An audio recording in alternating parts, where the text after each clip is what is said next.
went to the school and have been sitting for all these first years. They can hardly have a straight back. They cannot really concentrate because they already have pain in their body.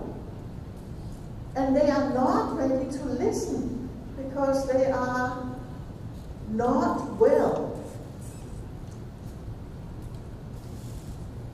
So, you as parents, you as caretakers, you who are in charge of parks or outdoor areas, start thinking, how can I every day bring in movement? Would it be possible to park at the furthest away parking lot and walk together with my child to kindergarten? Or together with my child if we have to go to the supermarket? Or how do I find a place where we can take hikes, little hikes?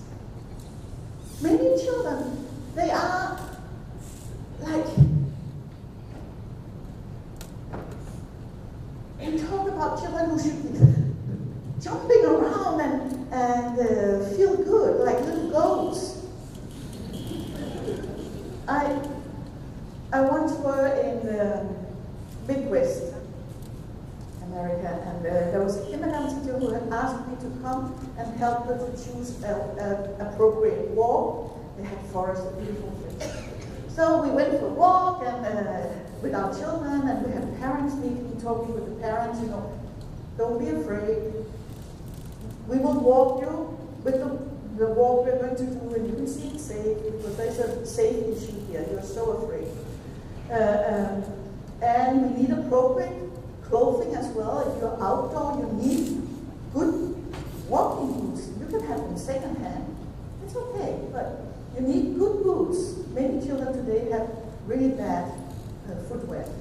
You need rain gears. Rain is fantastic. And you need to be appropriate dressed to be outside. So, the day came, the children were coming, and we were going for a walk. And we lined up outside, and teachers in the front, and the assistant in the middle, and I in the back. And we started walking, and then in the back, I was there with a little 4 years old. One of these you feel like eating, with round cheeks, and he was so nice. And he saw them start walking. And he looked at me and said, oh, let's go. And I was like, the role modeling didn't help. It was like, and then he looked up at me and then he said, does these people not have a car?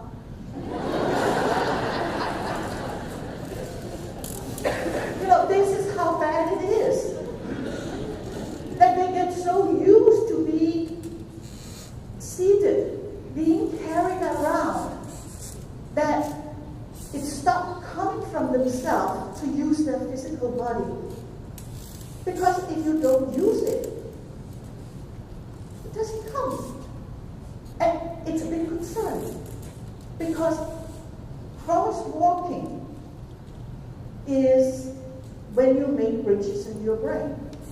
The most bridges is made the first 5 years.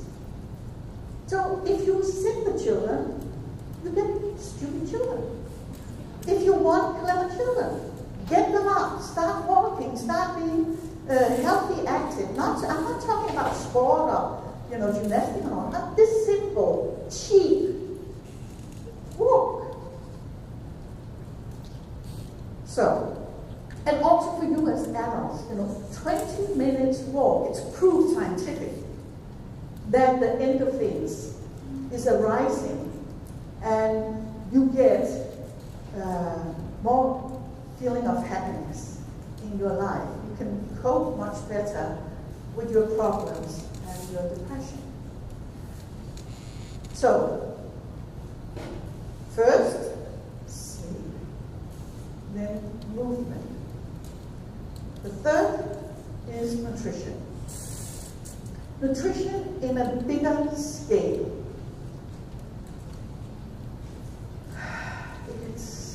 I know I am the country of fast food.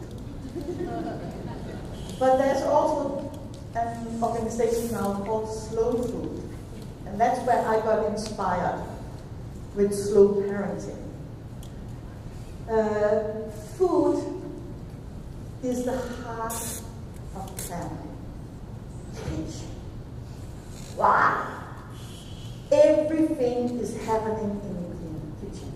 It's chemistry, it's physics, it's biology, it is sense integration. If I ask you about your childhood, often arising people smells like when Granny was cooking. I can definitely remember when my grandmother came in and you could just smell the meatballs and the whole love in the kitchen. Or you remember noises of birds, or you don't remember all these advice and correction and all that. It is in your senses. It's so deep down because it's where you still do not really have conscious memories. So making food is very old-fashioned, I know it, but it's so good. And we should really consider to bring back simple cooking in our homes. And the dishes I have had from here, people have been filling me with good food. So I know you have such a rich tradition here in good cooking.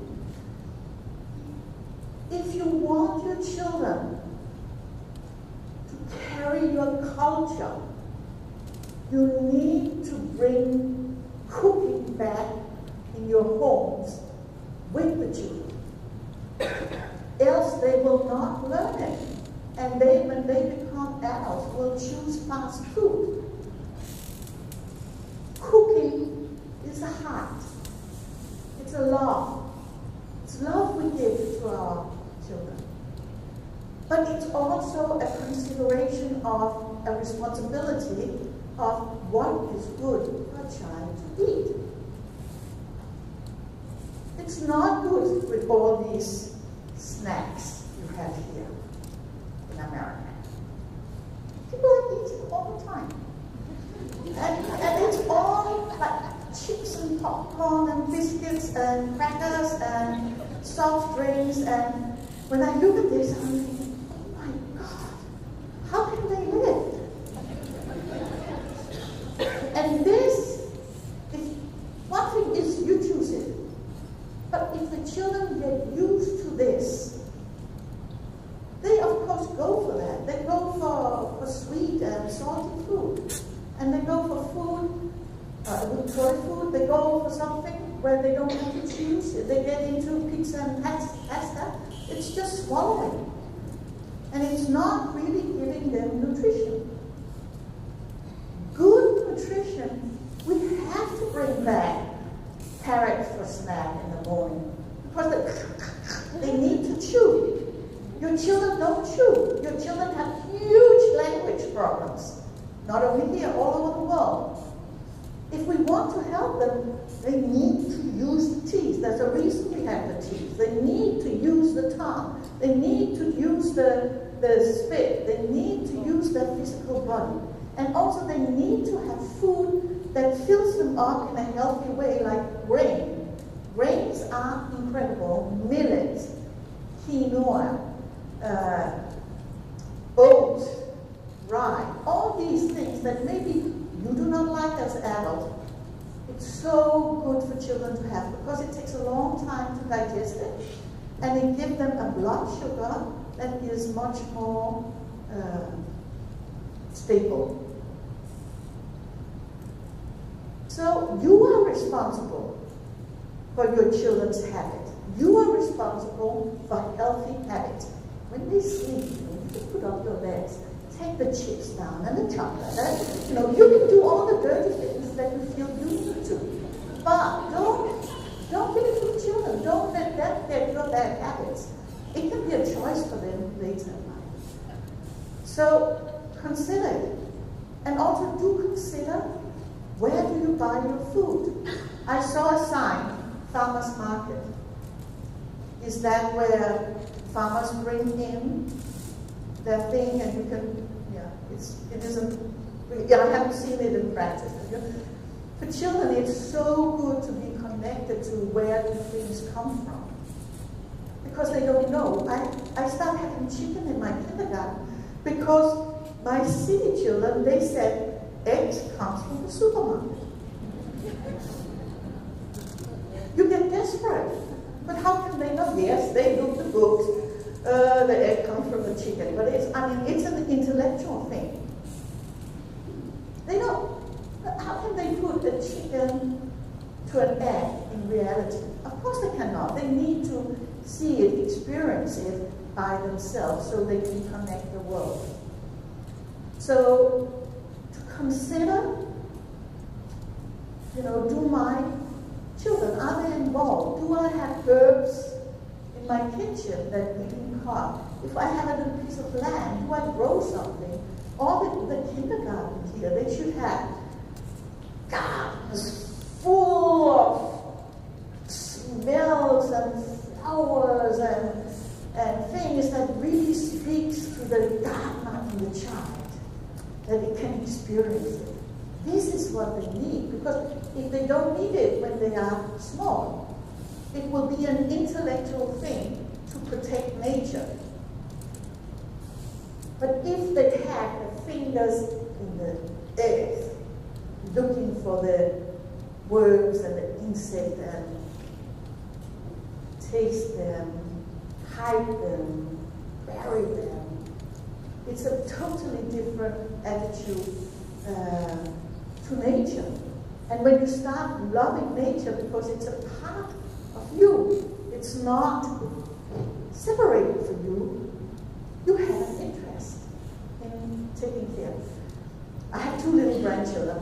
To be a grandmother, it's so great. I wish all of you will be able to have this fantastic one. Do you know what is the greatest thing I can do with my nearly 5-year-old grandchild?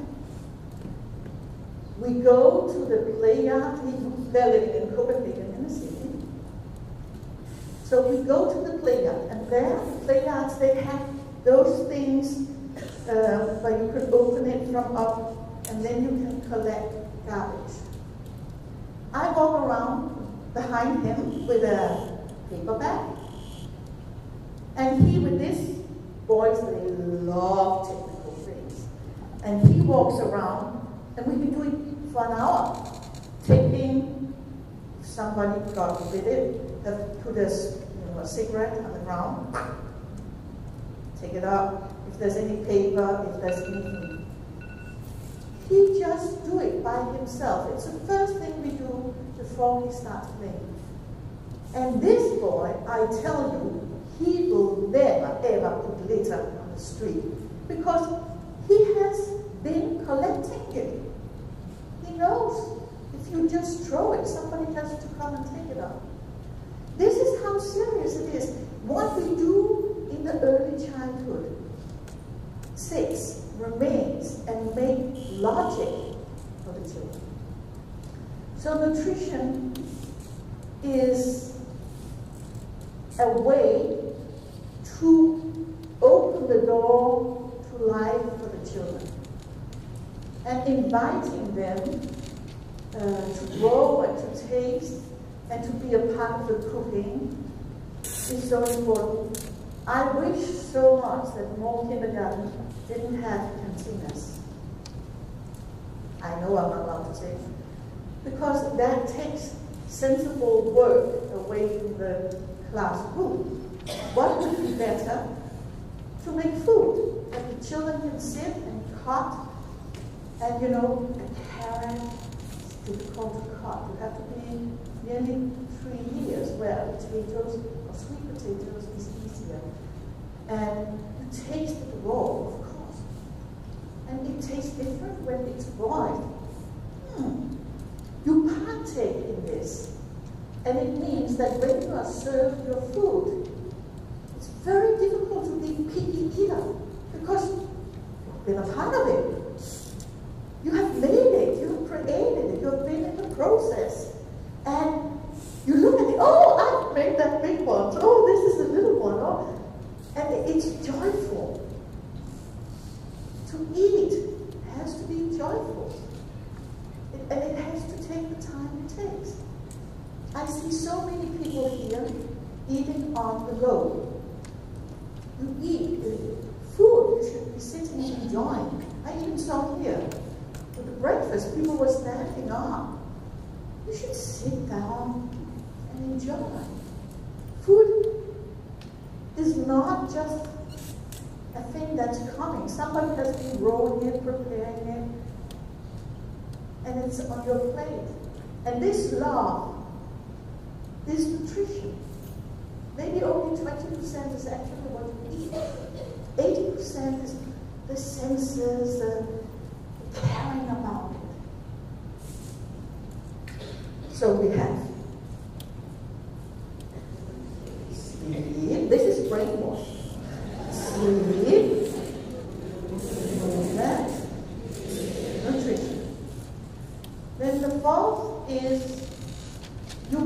I hear you call it routine. I call it a rhythmical life. Children are the most conservative people in the world. They really appreciate that everything is as it used to be. In fact, they hate transitions. They hate when you say, I have to clean up, now we have to go. It's so seldom they say, okay. They will say, no.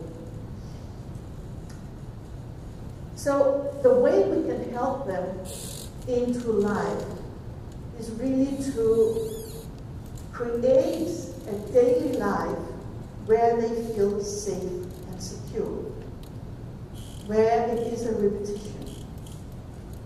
You know when you get up, take your pajamas off, you go to the toilet maybe, go to the table, have your breakfast, you put on your clothes, and so on. Everything is as it used to be. As more safe and secure a child feels in its daily life, as more forces, as more energy, as more security it has to go out in the world and play.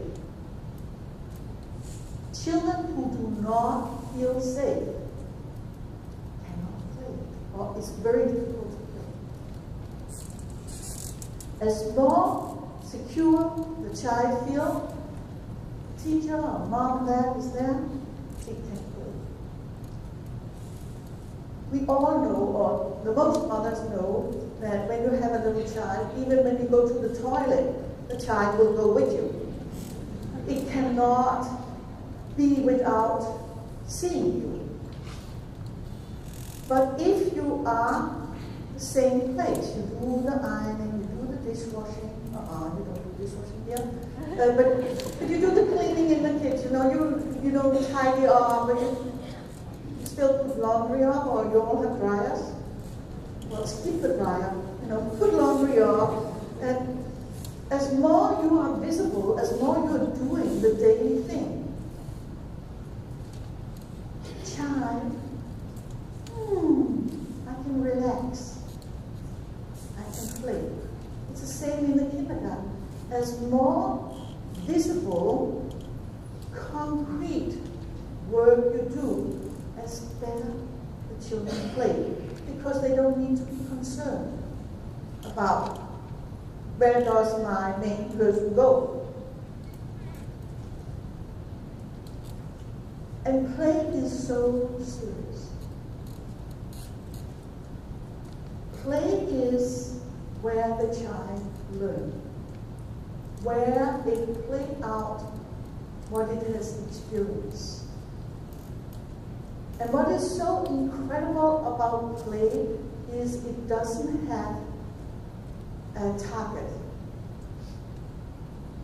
Play is working in a process. It starts with a stick, where you maybe use it in the earth. It becomes a horse, the knight you're riding. It becomes the one where you build a house. It becomes many, many things. This is inner imagination, where you build up possibility and capacities. This is where you become a creative human being. If you are told all the time what to do, you stop using your will forces. You stop relying on yourself.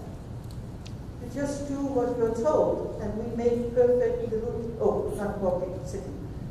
We make perfect little robots. It's easier maybe to train these kind of beings, but the development in each individual is really set in a very low note. So we make the routine through, we make the routine actually for the child to feel safe and secure and being able to play out life, to become clever. Early academics do not make your children clever. They do what you tell them to do because they want to please you.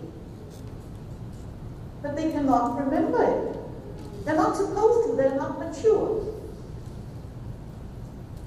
It takes time to be mature and use your brain and use other kind of places in your brain with intellectuality. It will come. But the first 6 years is not about that. That is about feeling good in the world. Life is good. The child sees the world, digests the world, and present the world as the child sees it. And that's what's, for example, incredible about children's drawings. Free drawing, not when you tell the child what to draw or you help the child to pick and choose and do. All over the world, children of the world are drawing the same archetypal things because it's a part of an inner development. It's so incredible. They are supposed to turn letters upside down and mirror them. They are supposed to make circles that suddenly close when they are 3 years old, and they put a dot in the middle and they can say, I about myself. There are moments in their development that takes the time, and before they are ready, we damage them by pushing them.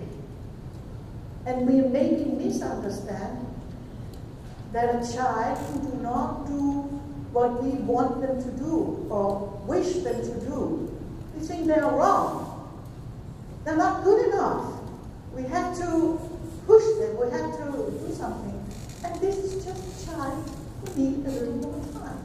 A child who speaks 2 languages, if they at home speak English, in the kindergarten they speak English, it takes even longer because it takes time to mature.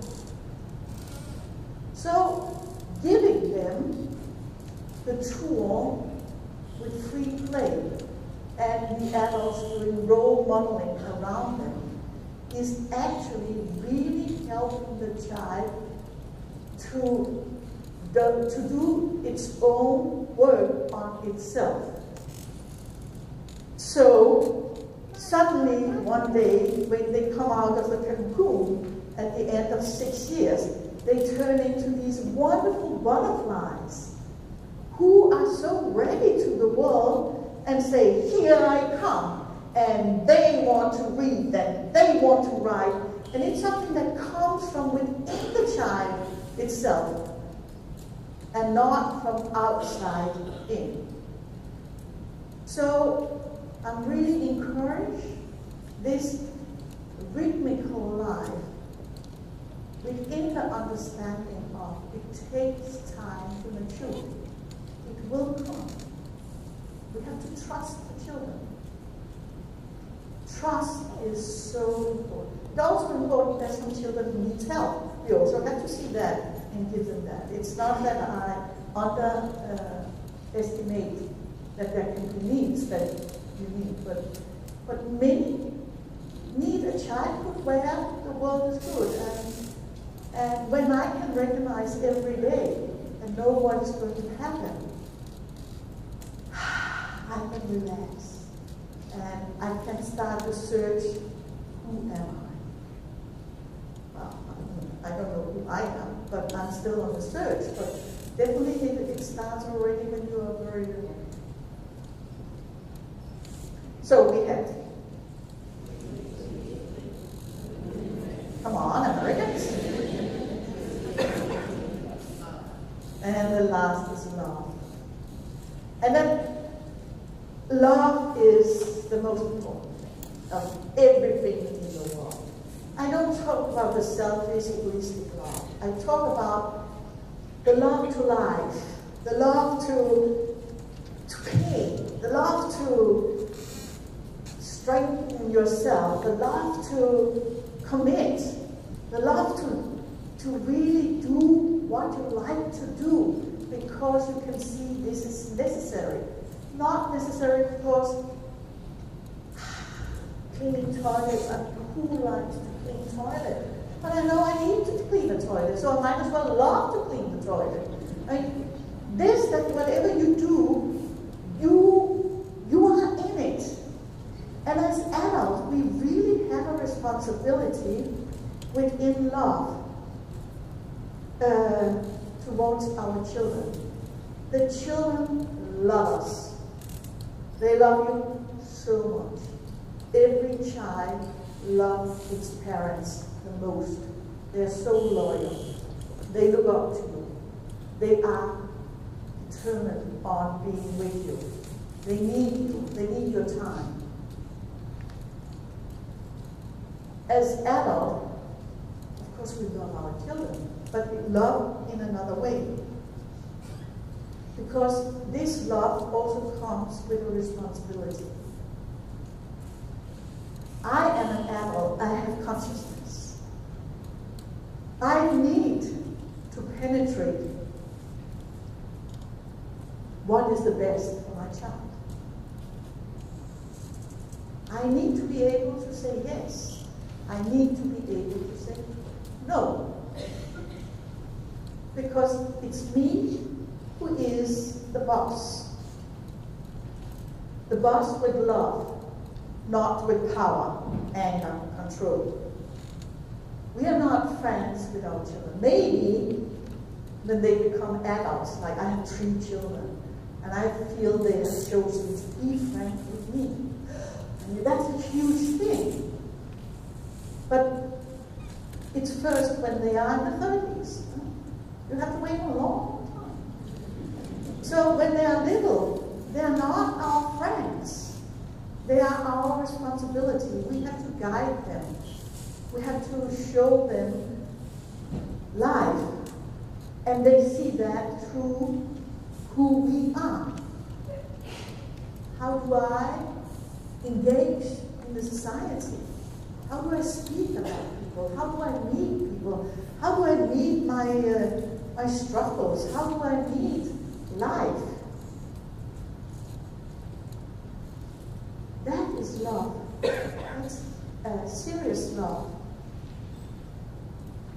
And the children need us. They need us to be the guidance. They cannot guide themselves. And of course, as they grow, they need more and more space. But you are still the person they look up to. We have a saying in Danish that is, do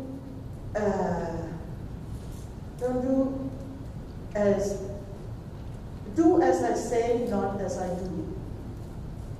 Because often we say, oh, you're not allowed to drink or smoke. And then, you're not allowed to smoke, it's not good for you. And we do a lot of the things ourselves that we actually try to tell the children they shouldn't do. Be good with your friends, and then we are the neighbor. Oh, she's such a bitch. So, what kind of role model is that? We really have to have the highest goals. No, in a football, what do we call that? Ethical? Sometimes it's easy. You have to have very high goals. That is important. We do mistakes. Good. It's good to make mistakes because then you can see, okay, I have to change it, but we don't need to repeat mistakes. So in love, there is such a huge responsibility because it means that I take it serious.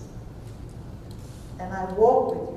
I'm not you, you are not me. I walk with you, and I see you, and I guide you.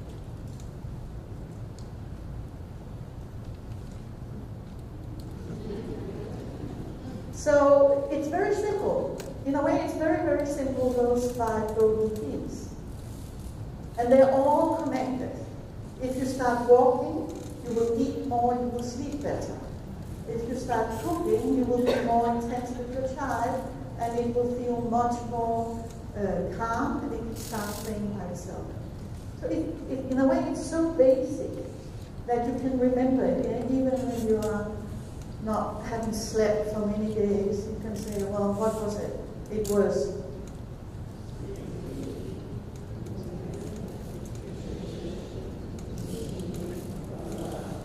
your security is not very high. Can we do it again? Can I feel the self-security here? Huh? Sleep, movement, nutrition, routine, love. Thank you very much. I'm so proud of you.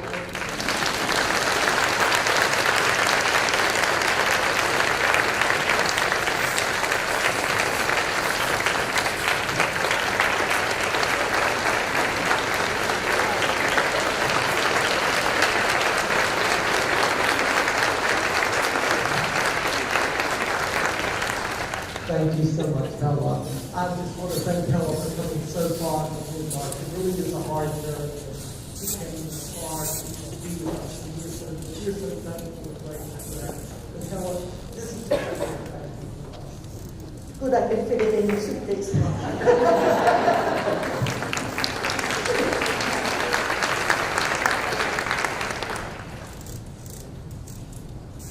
So I know a lot of you are asking, what is this Count 5 business?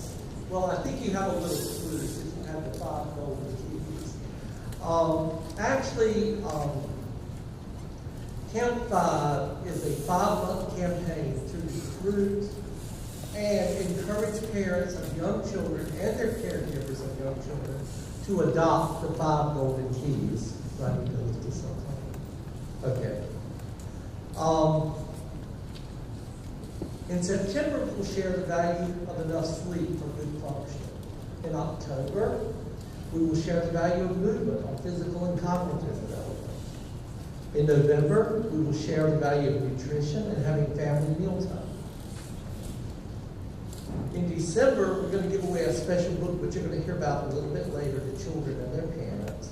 In January, we will share the value of sticking to a daily routine to build security. In February, We will share the value of love, good care, and role modeling for young children to imitate. And in March, we're going to have a special citywide celebration. Now to your role, why you're here. We didn't feed you breakfast for nothing. It's going to cost you. We need you. We need you to be partners with us, to be a champion. In front of you, you will see a Count 5 order form. We want you to look at this and seriously consider it. What would you be willing to post? What would you be willing to pass out? What would you be willing to tell parents about? We have this order form for you, and we get all your information on it and what you're willing to do. If you're not willing to do it, don't give it to us. But if you're willing, we want you to participate. We want you to share these materials with parents of young children. And we want you to post it in your place where you work with children, in your place of business, in your child care centers, your schools, wherever you are, so that you can remind parents about it. We want you to distribute information to them. You will receive your first delivery of materials about sleep on or before September 15th. The rest of the materials will be delivered in order on the first Monday of each month.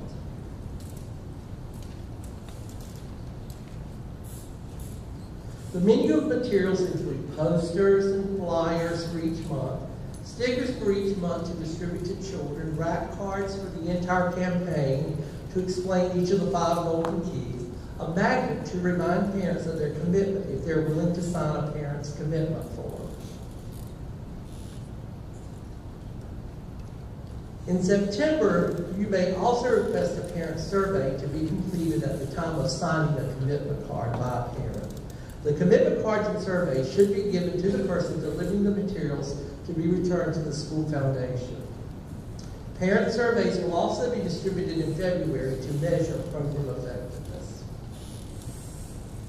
To be clear, we're asking you to be a champion by displaying Count 5 posters where parents can see them and reminding them to Count 5 today, tomorrow, and every day as they commit to care for their children.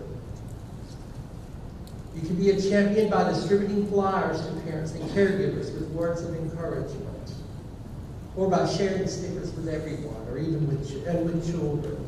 To give a magnet to parents who sign commitment forms, asking parents to complete pre- and post-surveys. And you can do it by sharing, and asking friends and colleagues to join your league and be a champion. And one of the biggies,